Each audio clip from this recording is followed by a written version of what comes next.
জীবনে যদি অনেক নামাজ কাজা হয়ে যায়, অনেক ওয়াক্ত, অনেক বছর পর্যন্ত আপনি নামাজ আদায় করেন নাই, কিন্তু এখন আপনি নামাজটা আদায় করতে চান, এই নামাজ কত কাজা হয়েছে আপনার কোনো হিসাবও নাই, তাহলে আপনি কিভাবে নামাজটা আদায় করবেন? এই বিষয়টা নিয়ে আমি আপনাদেরকে ক্লিয়ার করতে চাই। অনেকেই প্রশ্ন করে, হুজুর আমার শরীয়তের হুকুম যখন আমার উপরে জারি হয়েছে তখন থেকে আমি 2 বছর 5 বছর 7 বছর আমি নামাজ আদায় করি নাই, কিন্তু আলহামদুলিল্লাহ এখন আল্লাহ পাক আমাকে কবুল করেছে, এখন আমি নামাজটা আদায় করি, এবং অতীত জীবনে নামাজ কাজা করার কারণে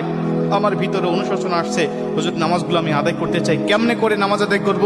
শুধু তওবা করলেই হয়ে যাবে নাকি আমাকে সেই নামাজগুলোকে হিসাব করে করে আমাকে পড়তে হবে? অনেকেই বলে, হুজুর হিসাব করা তো সম্ভব নয়, তাহলে কিভাবে নামাজটা আদায় করব? কারণ অল্প যদি ওয়াক্ত নামাজ কাজা হয়, যেমন আজকে আপনি 2 ওয়াক্ত নামাজ কাজা করেছেন, আসর এবং মাগরিবের নামাজ আপনি আদায় করেন নাই, এশার নামাজের সময় আপনার স্মরণ হয়েছে বা আপনি অবসর হয়েছেন, ব্যস্ততা আপনার কমেছে, আপনি এখন কাজা নামাজটা আদায় করবেন, হিসাব করে আপনি এশার নামাজের আগে আসরের নামাজের 4 রাকাত আপনি কাজা নামাজ আদায় করলেন, মাগরিবের 3 রাকাত করলেন, তারপর এশার নামাজের আদায়